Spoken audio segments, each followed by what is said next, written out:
enjoy the atmosphere, just get out and enjoy yourself. Like it's such a great escape to be on these. What's up, guys? Welcome back to another episode of the eSKATE Chat podcast with Evolve. Are we going to use the technology from what's on the Hayden series? It's changing that whole final drive ratio. Surfing this endless wave through Tokyo. Electric skateboarding is like breaking through. Every time I wanted to drink, I would step on this board. Heard somebody say, "Hey, Dean." 100%. We'd love to build our own specialised eSKATE track. I mean, the amount of thought that went into that. I want to talk about how it affected the riders. So I went skating with Tony Hawk. Oh, what? Yeah. Really? It's a whole new product line. I've done things I never thought I'd be able to do because of electric skateboarding.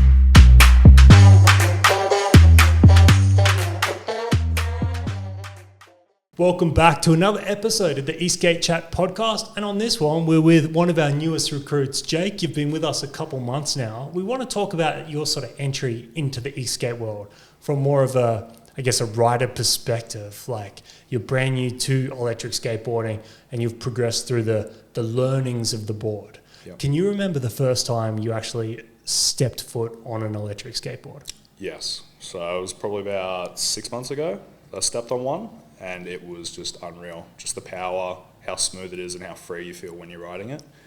It is such an unreal experience. What board was it? Off memory, I think it was a bamboo Hadian. And that's obviously the fastest. That was AT as well. So, and that was just unreal. It was just a great experience. AT bamboo Hadian to start, obviously probably not Corsa mode. I did try it at a point. So I obviously worked my way up from eco, sports on your way up. And then I did try Corsa to a point. But I just found it was way too snappy for me personally. I pretty much flung myself off the board. I guess when it comes to your expectations of like what you thought it was going to feel like, whether it was a actual control of the board, the power of the board, or just the feeling of how it like flowed, was there anything that I guess didn't meet your expectations before you jumped on? Not really. I felt that like everything on the board was smooth as I kind of thought it would be. It was kind of different getting used to the trigger feeling, as all the different boards do have different, older boards have a different system to the newer ones. But the general feeling of it, it was everything I thought it would be: smooth, fast, and just it felt really good flexing the bamboo and everything like that. It was great. So obviously that was your first experience. What did it look like from there, like riding different boards? Obviously here you're a tech, so you get to test ride all these different boards. How did you find your progression of actually building up skills to be able to use these boards in different scenarios? So I feel that for me personally, I'm kind of like a thrill seeker. I'll try and just keep pushing and keep going. Definitely, I'd say moving forward, I'd found like riding Stokes and stuff like that to be a bit different. Progression wise, I feel like I picked it up pretty quickly. I had skated when I was in high school on longboards and stuff like that. So to come to a different way of doing it, and I guess you don't have to push, is so much easier because you can just pull the trigger, just go, and you're kind of flowing. But progression wise, I definitely feel like I've come a long way, starting from not riding an electric skateboard to now learning obviously to ride Stokes and stuff like that. It's good, like to pick up the power delivery and be ready and stop and all that sort of stuff. Like there's a lot to it in that factor. Yeah, definitely feel like I've come a long way. Yeah, I find 2 or 3 months is like actually plenty of time to get super comfortable on these boards. Yeah. You mentioned a bit of a history in board sports with actual skating. Mm-hmm.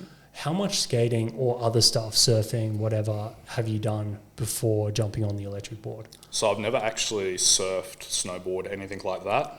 Mostly just longboards, just cruising. I've never done any like trick decks or anything like that. I've never really grasped them. I felt like they were too small for me. Personally, just the cruiser decks, even just cruiser style longboards was perfect for me just to kind of get to A to B. Kind of in that factor.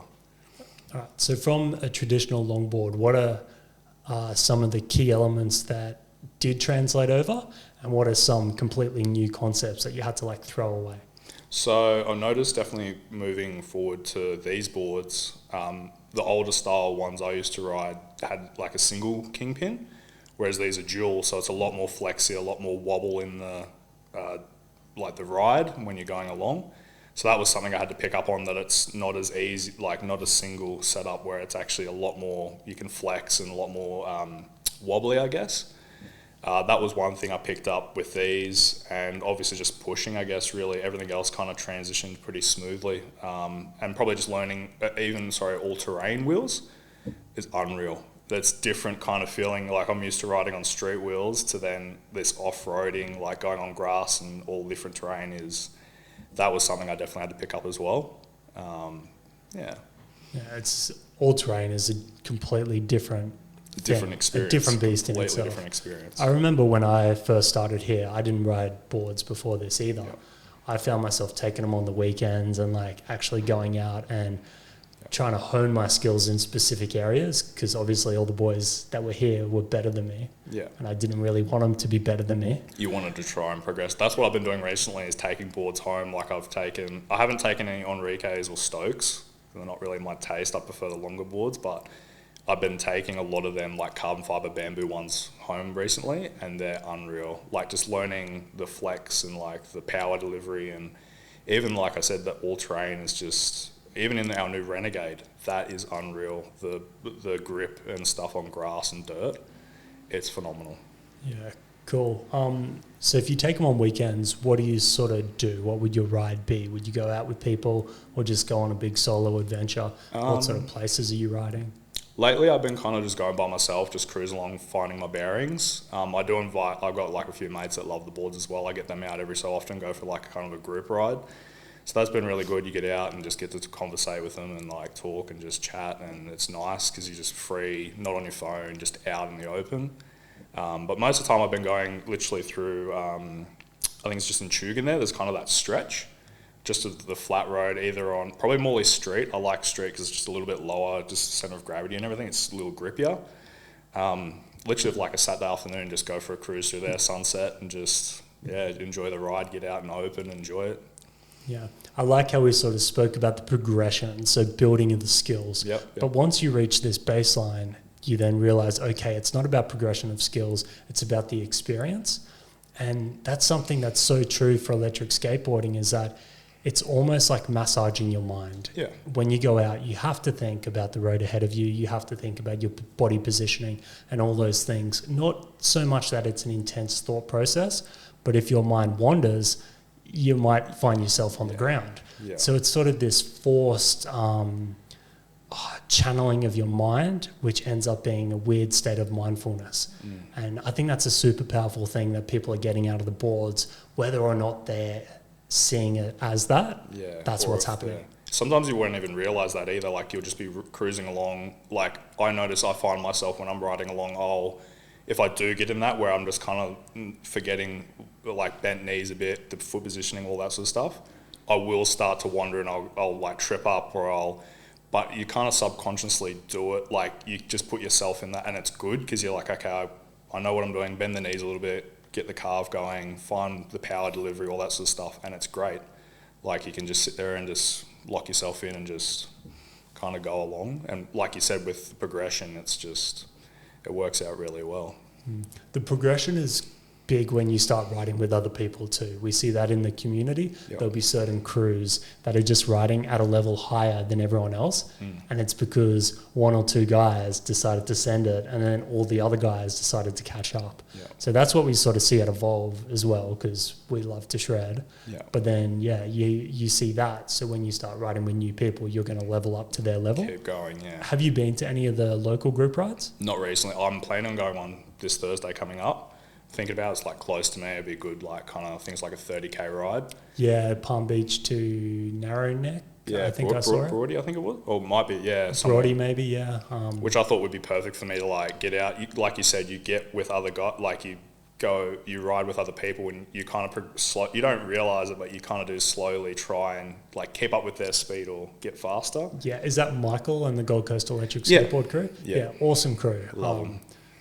They're definitely cruisers. So like, they're good riders, They're not but trying, no. they're not going to try and like kill you or anything. Yeah. But they're very much about the atmosphere of the group ride. So, there might be a couple beers, there's going to be music, and it's just a really cool Cruisy. vibe. It's nice, yeah. I think that's so sick because it's a bunch of these older blokes that like, what else are you going to do on a Thursday night? Sit at home watching telly, go to the pub. Sit on your phone. Sit on your phone. You could go out, enjoy the atmosphere, just get out and enjoy yourself. Like, it's such a great escape to be on these.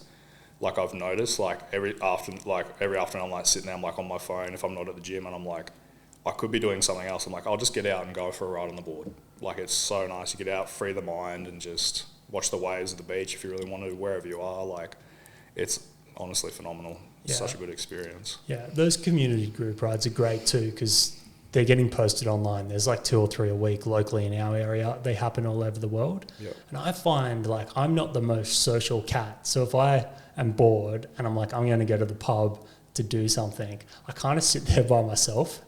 But if you went to the group ride, it's like, A bit more involved. okay, we all agree that these electric skateboard things are kind of cool, and guys are asking you about your board and where you ride. So that initial barrier is just broken down. So I think that's something, like, so many people could benefit from, because it breaks the ice, I guess, on community. And socialising and all that sort of stuff. Like, it's a good, like, social gathering. Like, just get out. Yeah, I've done group rides all over the world. Like, I don't know, over 100, easy, probably more. And not once has there been, like, a time where it's hard to communicate with people, because that baseline's so strong. Yeah, Yeah. no, 100%. It's like, especially with that going to different countries, you'd learn all the different, like, just the different environments that you're in. Like, everywhere would be so nice. Like, it'd be unreal to do all that. Yeah, and it's cool because you get to start seeing the difference in the scene. And I think we do it for work, so it makes sense. But more recently, like the last year or two, we've started seeing people doing these international eSKATE trips. And, like, people from the community are realising it. So I know in a couple months' time, there's like a mass migration to Vegas for this eSKATE race. I went there last year, and it's just so cool when you talk to all these people that you know online only by their Instagram usernames. So you'll meet someone, they're like, hey, I'm Jason. It's like, cool, man. Yeah, you're like, oh no, you're Predator 46. Like, you're like, oh, okay, I see what it is. I actually know who you are, but don't tell me your name because I don't know it. So yeah, closing the community in that sort of sense, experiencing how other people ride, so powerful, and more people need to get amongst it. They definitely do. Like, it's such a wide, like you said, travel. Lots of people nowadays are traveling. Like, you can take a Stoke with you and just go to Vegas or whatever. I'm definitely going to add that to my list to do this year, though, is to go travel and try and get out on the board and experience it. That would be unreal, I think. Yeah. But yeah, no, traveling, you can get out on them, you can ride, and it's like easy, like transport. It's just, Yeah. I got a bucket list travel destination. I went there sometime last year, and it's an island in the Philippines called Siargao. Okay. It's a surf island. Cloud9 is the break there. It used to be on the WSL tour. Yep. And it's super chill village life. It's not like Phuket party town. It's very wholesome. Every afternoon there's a bridge there that goes over the inlet, and everyone goes there to watch sunset. One half of the bridge is like a bit of a triangle, so there's a slope on either side. One half is people watching sunset and eating and drinking and chilling, and then the other half is taken over by skaters. And they use it down as like a bit of a bomb. It's not super steep, but they just carve their way down there. There's guys on like surf cruises, and there's guys on trick boards, all sorts of stuff. And then they have the mopeds, the motorbikes, towing them back up. It's chaos. And I was just there going like, I need to come back here with an Enrique. Yeah, it would be sick. Like all these guys, and they are sick skaters. Probably never seen an electric board in their life, but they surf all day, every day, and they shred on a skateboard. How many people do that? Would it be quite a few on the... It's every single day. Oh, wow. It's every day. So it'd be quite packed. Yeah. It might be like 20 to 40 people. Yep. But there's locals. It's like the guys working in the tattoo shops and the cafes, they knock off.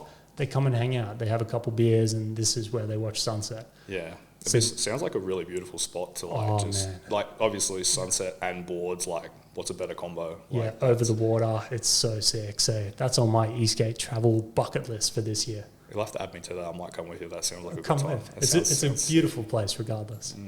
Yeah. What are flights like over there at the moment? Are they pretty expensive? Or are they? Not really. They're not too bad, mate. $1,000 or something like that. Oh, sweet. Book it mid-year, let's go. Yeah, let's go. It's like 9 hours each way. Easy peasy. Sweet. I'm keen. All right, back to the progression of your eSKATE journey. Yep. So you're super comfortable with the board now after 2 or 3 months. You can do everything you need, navigate your way around.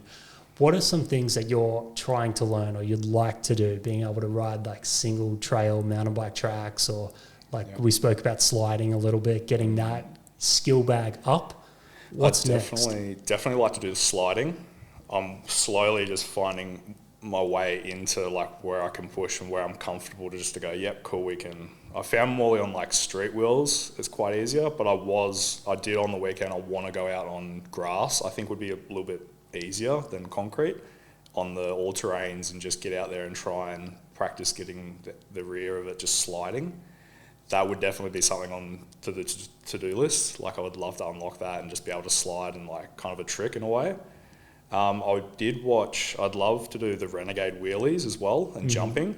I did try and jump when I was just downstairs, and that didn't work very well. But that would be definitely something, wheelies, sliding.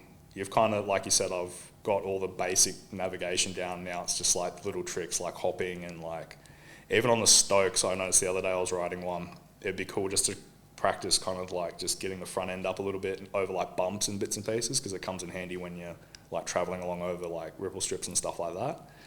But definitely sliding is on the to-do list. That would be pretty wicked to nail that. Keen for sliding. It's a lot easier than anyone thinks. It's more a balls thing, right? If you have board control and you can get that back end where you need to, you just sort of got to push harder and then commit and not jump off. Keep going, okay. So I was in a similar position where all the boys could slide. And I'm like, shit, all right, I'm going to pad up and I'm going to take a board home and I'm going to work at it all weekend until I can get a 180 slide. Yep. It took 10 minutes. That's it? That's it. That was on concrete, not grass? That was on concrete, on street wheels. Okay. So actually we might cue a cutaway. After this, we'll give you 10 minutes in the car park. I'll come down. Try and practice and let's see if we can get a 180 slide. We can do it. I'll push it. We'll try. All right. Cue cutaway now. All right, the 10 minutes has started. We're going to do this in 3 steps, right? Yep. So the first thing you want to do is learn how to break traction on the back end. Yep. So you're pretty much going to be carving, and when you're on that hillside turn, you just want it to scooch out and then back in. Yeah. And get comfortable with that. I'll show you what it's going to look like, but that's going to be you getting comfortable with losing traction. So it's just like...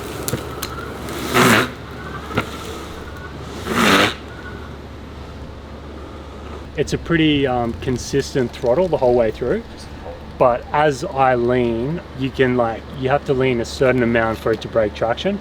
Sometimes, you can actually push a little bit harder with that back foot. That's going to throw it out. You don't want to push too hard, otherwise the whole thing's going sideways, but just give it a go. Little carve and it'll just chirp that little bit. And that's what you want to get comfortable, just a little chirp. That's pretty much step 1, getting comfortable with the board feeling like it's out of control, but being under your own control. That's it. Oh, Alright, so it's coming. moving into step 2. You accidentally almost did it. Oh, really? Yep, we're trying to put the board into 90 degrees. The board will stop, but you just step off the front. Okay. So I'll show you what that looks like. It's going to let it slide a whole bunch more, and because your momentum is going forward, you're just going to step off the front. So you go into that carve.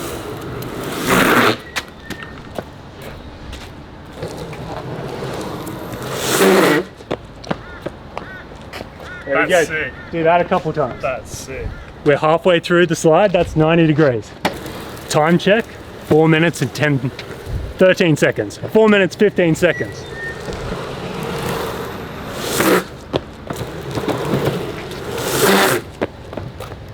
So what, and then it's all just keep it going around?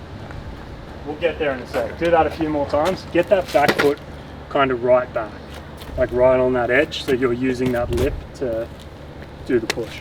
Like there? Or like... Yeah, just like there.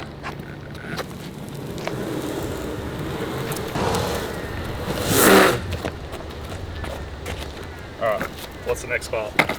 Alright, so Granted, this is the trickiest part, but now you've got it to 90 degrees. What you're gonna do is keep pushing. And it is gonna keep going. The back becomes the front of the board, and from there it's only about weight transfer and remaining balanced. As that back end comes through, all your foot's gonna be on, all the weight's gonna be on the front foot. You're kicking with the back foot. Once it goes back past 90 degrees, you're gonna have to stomp on the back foot, which becomes the front foot. So as this foot becomes your front foot, once the board's almost facing forward, you want to get your weight back onto that. That's going to straighten the board up and you're going to roll out. Okay. It's kind of the scariest bit, but just like, don't worry about falling.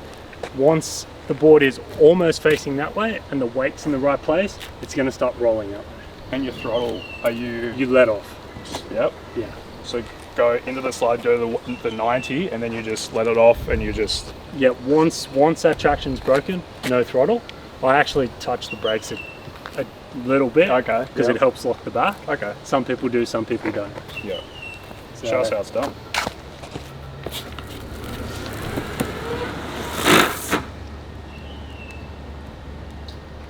Easy. So easy. Oh! We've just passed 10 minutes, but he's almost there, so we're going to keep it going because I think he's got this.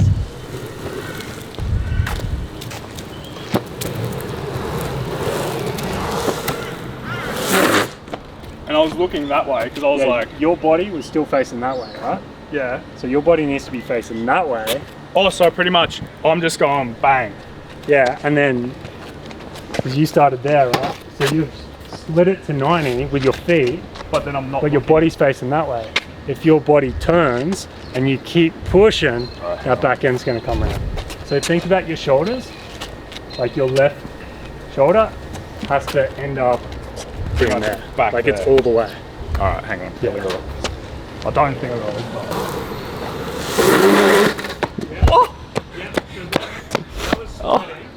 Yeah.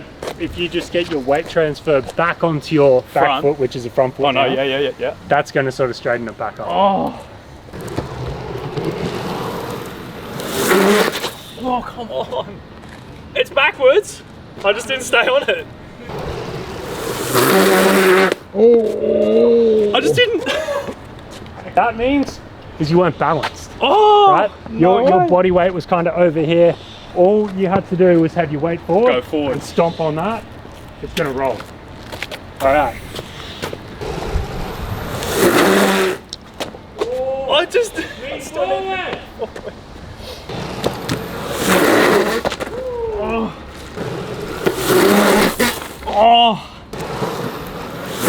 Oh. Tried. We're at 21 minutes. He's got about 5 of them almost all the way around, or pretty much the whole way around, but the weight placement still needs a bit of work. I think That we was came sick. a lot further than I thought you were going to get. Yeah, 100%. So That was sick. He'll be sliding on the weekend when he takes one home. For sure. Cool. Back to the podcast. And we're back. Did you learn how to slide? Dude, it was unreal. Like, I nailed that so well. Like, within like the few 10 minutes that I had, I was actually shocked that I got it. Like, honestly. Amazing. So we'll see if that worked or not, because we obviously haven't gone out and slid yet. Look, I think we can keep this one short and sweet. I think it'll be super helpful for people to like hear your perspective as someone that's a new rider getting into it. Yep. Thanks for jumping on, and Thank you so much no for doubt having me. people will be Appreciate it. seeing your face a little bit more in the near future. For sure. Definitely. Thank you, Matt. Cheers, guys. Make sure you subscribe. Jump over to Instagram. Did you know you can win a board every single month? We give one away. All you got to do is Instagram like, Instagram comment, or Instagram follow. On YouTube too, every single comment is an entry, as well as subscribing. And head over to that newsletter. Sign up. That way you'll find out about all our giveaways, promotions, new products, all that jazz.